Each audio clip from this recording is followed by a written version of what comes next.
Akashvani Adilabad 100.2 FM మనస్సు నిండా యువవాణి యువజనుల కార్యక్రమం. ప్రతిభ వివిధ నైపుణ్యాలు కలిగి ఆయా రంగాల్లో రాణిస్తూ తోటివారికి ఆదర్శంగా నిలుస్తున్న యువతీ యువకుల అనుభవాలను వినిపించే కార్యక్రమంలో ఇప్పుడు విందాం. క్రికెట్ క్రీడలో ఆసక్తిని గురించి ఆదిలాబాద్కు చెందిన యువ క్రికెట్ క్రీడాకారుడు కశ్యప్ పాటస్కర్తో ముచ్చట. వీరితో ముచ్చట పెడుతున్నారు సుమనస్పతి రెడ్డి. भारत में बच्चों की या किशोर अवस्था में के युवकों के लिए, खिलाड़ियों के लिए होने वाले टूर्नामेंट में एक टूर्नामेंट है विजय मर्चेंट क्रिकेट टूर्नामेंट, जो कि अंडर 16 साल से कम उम्र के क्रिकेट खिलाड़ियों के लिए होता है. उसमें पहली बार आदिलाबाद से एक खिलाड़ी का, एक युवक का चयन हुआ है और उनका नाम है कश्यप पाटस्कर. कश्यप पाटस्कर आदिलाबाद में जयेंद्र क्रिकेट एकेडमी चला रहे जयेंद्र पाटस्कर जी के पुत्र हैं और क्रिकेट के क्षेत्र में आगे जाने के लिए वो नागपुर में रहकर वहाँ ट्रेनिंग लेते हुए क्रिकेट में आगे जाने की कोशिश कर रहे हैं. तो आकाशवाणी में आए हैं आप कश्यप, आपका स्वागत है. ये बताइए, क्रिकेट में आपकी अभिरुचि बचपन में कब शुरू हुई आदिलाबाद में? क्योंकि आपके घर में तो क्रिकेट खेलने वाले खिलाड़ी 2-3 लोग हैं ना. Hello sir. तो बचपन से ही मुझे क्रिकेट खेलना था. ऐसे मज़ा आता था जब मैं टेनिस खेलता था, गली क्रिकेट बचपन से ही, और स्कूल में जाकर खेलता था स्पेशली. तो भैया और पापा को देखकर भी बहुत इंस्पायर होता था कि क्रिकेट खेलना है करके बचपन से मुझे. और हिम्मत भैया अभी एक रोल मॉडल है सबके लिए आदिलाबाद में. बहुत नाम है, अभी उनका रणजी ट्रॉफी भी खेल रहे हैं वो. तो उनसे भी बहुत इंस्पायर हुआ था मैं बचपन में. जब वो आते थे, बैटिंग बहुत अच्छा करते थे वो. और बचपन से मुझे क्रिकेट खेलना था क्योंकि उसमें मजा आता था मुझे. तो ऐसा कुछ स्पेसिफिक नहीं था कि मुझे कुछ बनना है करके, बस मजा आता था करके खेलता था मैं. किस उम्र में शुरू किया आपने क्रिकेट खेलना? याद है?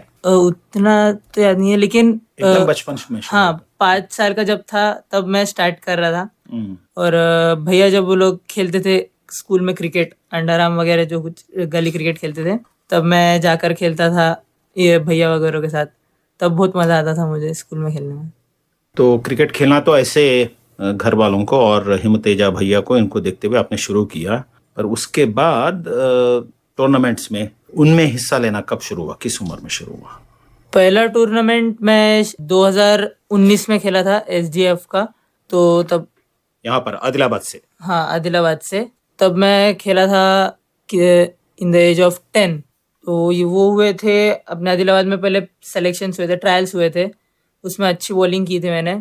तब मैं बॉलर था. अब बैट्समैन हैं, पर तब बॉलर थे. तब मैं बॉलर था. हाँ, तो किस तरह की बॉलिंग करते थे आप? तब मैं ऑफ स्पिन डालता था, अभी भी ऑफ स्पिन डालता हूँ. और ट्रायल्स में अच्छा बॉलिंग किया था मैंने, एरियाज पे अच्छे डाले मैंने बॉल.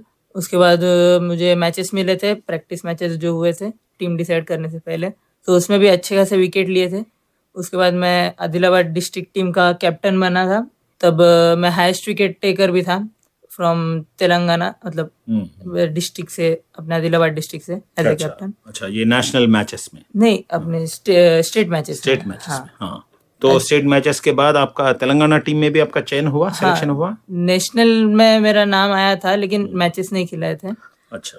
और क्यों मैचेस नहीं खेलने दिए आपको? तब मैं बहुत छोटा था करके, मेरे से बहुत बड़े भैया भी थे, बोले बाद में भी चांस मिल सकता करके. अच्छा, 14 साल के बच्चे भी थे, तो 10 साल के बच्चे को थोड़ा रोक दिया, पीछे रख दिया. हाँ. अच्छा, उसके बाद आदिलाबाद में रहते हुए ये SGF स्कूल गेम्स में आपने उसमें भाग लिया, पर उसके बाद आपने आदिलाबाद छोड़कर नागपुर जाने का आपका पता नहीं, आपने निश्चय किया या आपके पिताजी ने या घर वालों ने किया? क्यों नागपुर जाने का सोचा आपने? क्योंकि वहाँ पर अपॉर्चुनिटी ज्यादा रहती है, और पापा भी वहीं के थे बाय बर्थ वगैरह. और अच्छा है वहाँ का प्रोसीजर, जैसे वो स्टेट प्लेयर्स मतलब कैसे खेलते, प्रोसीजर अच्छा है वहाँ का हैदराबाद से. अच्छा. और कंपटीशन भी थोड़ा अच्छा खासा ही है, तो अच्छा लगा वहाँ पर. तो नागपुर में आपको भेजने का निश्चय इसलिए भी किया कि वहाँ अच्छी एकेडमी है ना? तो वो कौन सी एकेडमी है, उसमें आपका क्या सिलेक्शन हुआ, या आपको किस तरह से कुछ स्कॉलरशिप दे रहे हैं, या वहाँ पर फीस कैसे है, इनके बारे में बताइए. तो मैं अच्छा खेल रहा था करके मुझे 50% स्कॉलरशिप दिए थे उन्होंने. हाँ, कौन सी academy? MS Dhoni cricket academy Nagpur में. रेसिडेंशियल एकेडमी है वो, मतलब हॉस्टल भी है, अच्छे फैसिलिटीज भी है वहाँ पर. खाने की फैसिलिटीज से लेकर सब लाना ले जाना, और प्रैक्टिस भी बहुत टाइम तक रहता है, मतलब सुबह 6 to 10 प्रैक्टिस रहता है सुबह का, और उसके बाद 2:30 to 7, और बीच के पीरियड्स में हम लोग को 11 to 2 ट्यूशन रहता है एज क्लास में। अच्छा, यानी स्कूल की पढ़ाई करवाते हाँ। हैं। हाँ, हाँ। तो किस स्कूल में हैं आप? आपका एडमिशन किस स्कूल में करवाया गया? अभी स्नेल पब्लिक स्कूल में हूँ मैं 10th के लिए। और मतलब वो पढ़ाई तो खैर यहाँ पर आपको स्पेशल क्लासेस देके करवा रहे हैं। हाँ, हाँ। तो स्पेशल क्लासेस होते हैं वहाँ पर, स्कूल जाने की गरज नहीं पड़ती, और क्रिकेट पे ज्यादा फोकस कर सकते हैं हम। तो बाद में मतलब दिन में बहुत ज्यादा घंटे आपको वहाँ क्रिकेट के कोचिंग चलते रहती है, तो उसमें वहाँ कार्यक्रम कैसे कैसे होता है सुबह से शाम तक? आपने थोड़ा तो बताया।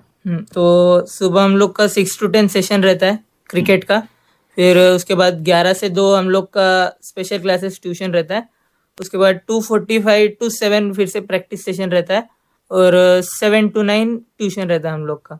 तो बहुत बिजी शेड्यूल है वहाँ का हम लोग का। तो वहाँ पर क्रिकेट की कोचिंग कौन देते हैं? वहाँ के कोच या अध्यापक टीचर कैसे हैं?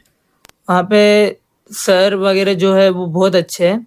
तो रामेश्वर सोनोने और हर्षवर्धन अरोरा, ये 2 हमारे एक कोच हैं, तो बहुत अच्छे सर है वो, मतलब अच्छे टेक्निक से हमको कराते हैं, मतलब प्रैक्टिस वगैरह, और फैसिलिटीज भी अच्छे, बॉलिंग मशीन वगैरह। ये मतलब 2020 और 2021 में कोरोना के टाइम तो आप आदिलाबाद में ही थे। उसके बाद जाकर आपने नागपुर में MS धोनी अकेडमी में प्रवेश किया, और वहां पर तब से आप कोचिंग करते हुए और अपनी पढ़ाई करते हुए भी जा रहे हैं। तो इस बीच में तो 2022 से अब 2024 खत्म होकर 2025 चल रहा है, तो इस बीच में क्रिकेट में आपने किस तरह के टूर्नामेंट्स में भाग लिया? आपकी प्रगति कैसे चल रही है?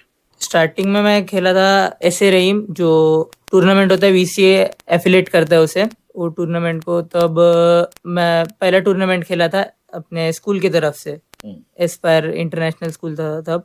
तो डिसेंट रन्स बनाए थे मैंने, अराउंड 200 कुछ 5-6 मैचेस में। और उसके बाद जनवरी में हम लोग का टूर्नामेंट होता है MI जूनियर अंडर 14-16 का ही होता है, मुंबई इंडियंस जो कंडक्ट करता है। तो उसमें था मैं 3rd हाईएस्ट रन गेटर।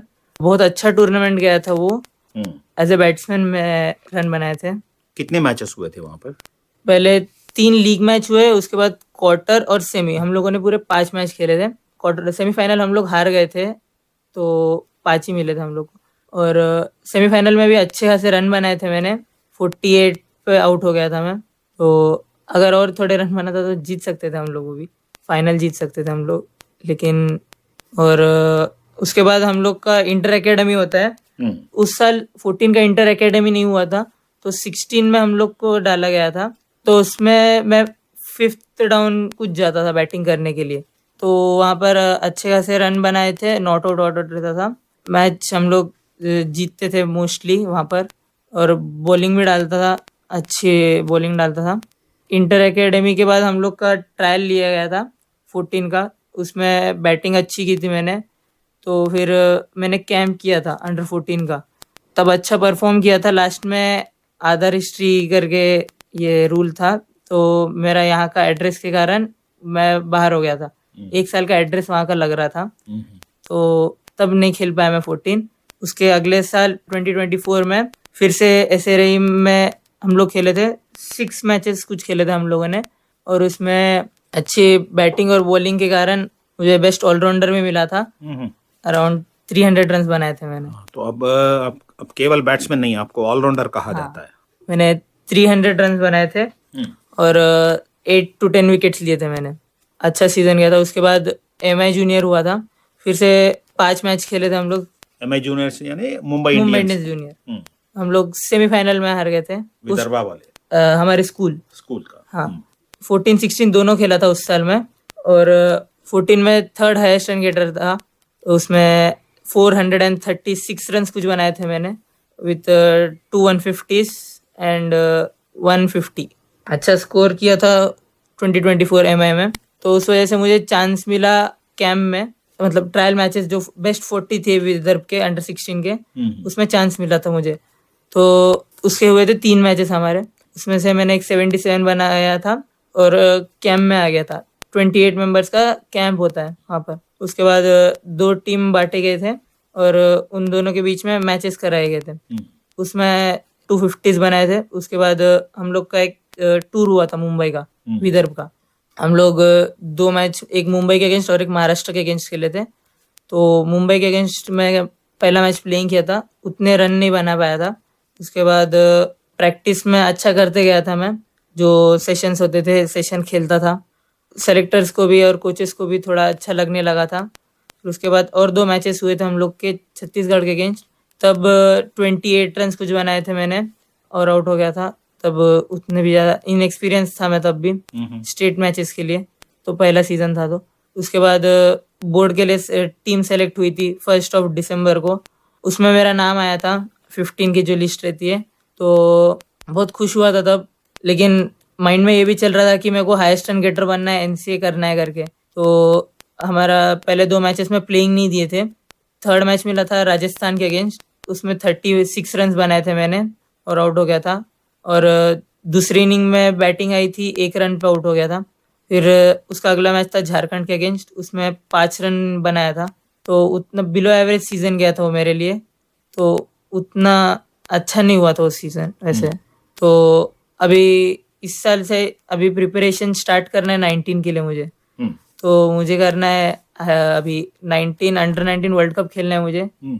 तो उसके लिए रन बनाने, अब तो अभी जैसे इंटर एकेडमी चल रहा है हम लोग का, अभी रन बनाए मैंने 77 और 50 नॉट आउट और एक 77 है।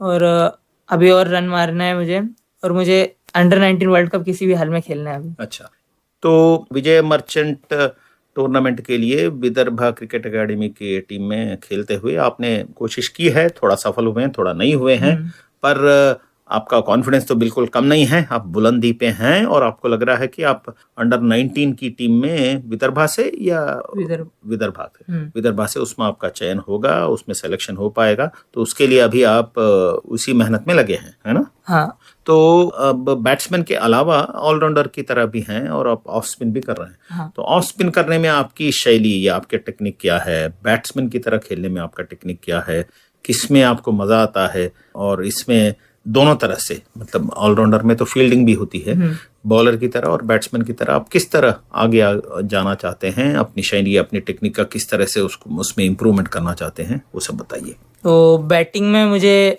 और इम्प्रूव करना है और ज़्यादा से ज़्यादा रन बनाना है, और बैटिंग में ज़्यादा मज़ा आता है बॉलिंग से ज़्यादा। तो बैटिंग में एंजॉय करता हूँ, अपने नेचुरल तरीके से खेलना चाहता हूँ। कौन कौन से शॉट्स आपको ज़्यादा पसंद हैं? तो मुझे ऐसे कवर ड्राइव और कट बहुत पसंद है, और sweep left arm leg spinner को। तो वो शॉट मारने के बाद जब बाउंड्रीज आते हैं तो बहुत सेटिस्फेक्शन मिलता है मुझे कि हाँ भाई मेरे फेवरेट शॉट पे रन है, तो मैं बड़े रन्स कर सकता हूँ आज करके। वही ज़्यादा फेवरेट शॉट्स है, और फ्लिक अच्छा खासा मार लेता हूँ और पुल। तो ठीक है, अभी आपकी उम्र कितनी है? अभी 15 साल। 15 साल की उम्र है, और आपने क्रिकेट में किस तरह से आपकी प्रगति चल रही है उस बारे में भी आप अच्छी तरह बोल पा रहे हैं, समझा पा रहे हैं। तो मुझे लगता है कि अब आगे भी आपका इस क्रिकेट के क्षेत्र में आपकी प्रगति अच्छी रहेगी, और जो आपके एम्बिशंस हैं, जिस तरह की अभी तो अंडर 19 टीम में सेलेक्ट होना चाहते हैं आप विदर्भा की, तो उसके बाद जैसे जैसे टूर्नामेंट खेलते जाएंगे, आगे बढ़ते जाएंगे, तो आपके आदर्श जो हैं कोडिमेला हिमतेजा, उसी तरह से उस तरह की प्रगति आप करना चाहते हैं, है ना? हाँ। तो घर में आपके पिताजी हैं जो जयेंद्र पाटस्कर हैं, वो आदिलाबाद में क्रिकेट एकेडमी चलाते हैं, तो उनका तो समर्थन या सपोर्ट तो पूरा होगा ही। तो रोज आपसे वो बात करते रहते हैं, कैसे चलता है? वो रोज बात करते हैं, और मैं जिस भी इनिंग में आउट होता हूँ तो कैसे आउट होता हूँ करके वो पूछते हैं, और वो बाद में एक्सप्लेन करते हैं कि तुझे ये गलती नहीं करनी चाहिए, अगले मैच में दोहराना नहीं है तुझे ये गलती। तो वो मैं ट्राई करता हूँ कि वो अगले मैच में ना हो, और उसके ऊपर ज़्यादा फोकस और प्रैक्टिस करता हूँ मैं कि उस शॉट पे ना आउट हूँ अगली बार। घर में आपके माताजी और दूसरे कौन लोग आपका समर्थन या सपोर्ट करते रहते हैं, आपको हिम्मत देते रहते हैं? मम्मी भी सपोर्ट करती है, और बड़े पापा, बड़े मम्मी, दादी, सब लोग ही सपोर्ट करते हैं, और सबसे ज्यादा भैया भी सपोर्ट करते हैं मुझे। कौन? हिमतेजा? हिमतेजा भैया और इंद्रनील भैया। अच्छा। तो दोनों भी सपोर्टिव है, और बताते रहते हैं कैसे इम्प्रूव करना है तुझे, कैसे रन बनाना है। बहुत ज़्यादा हेल्प किए उन दोनों ने इस साल भी, और अभी अगले सीजन के लिए भी वो बहुत ज़्यादा हेल्प करें। अच्छा, तो फिर क्रिकेट और स्कूल की पढ़ाई, इसके बीच में आपको दूसरे हॉबीज या किसी के लिए टाइम बचता है या नहीं? बचता तो है संडे से वीकेंड्स पे। चेस खेलता हूँ, टेबल टेनिस खेलता हूँ और खो खो भी खेलता हूँ। तो अच्छा लगता है, रिलीफ लगता है जब वो गेम्स खेलता हूँ, थोड़ा चेंज रहता है स्ट्रेस से। अच्छा काश्यप जी, तो 15 साल की उम्र में आप बहुत दूर की नज़र से और बहुत एम्बिशन के साथ आप क्रिकेट के क्षेत्र में बैट्समैन की तरह और ऑलराउंडर की तरह आप आगे जाना चाहते हैं और आदिलाबाद का नाम भी आप इस तरह से ही आगे बढ़ते हुए ऊंचा कर पाएंगे।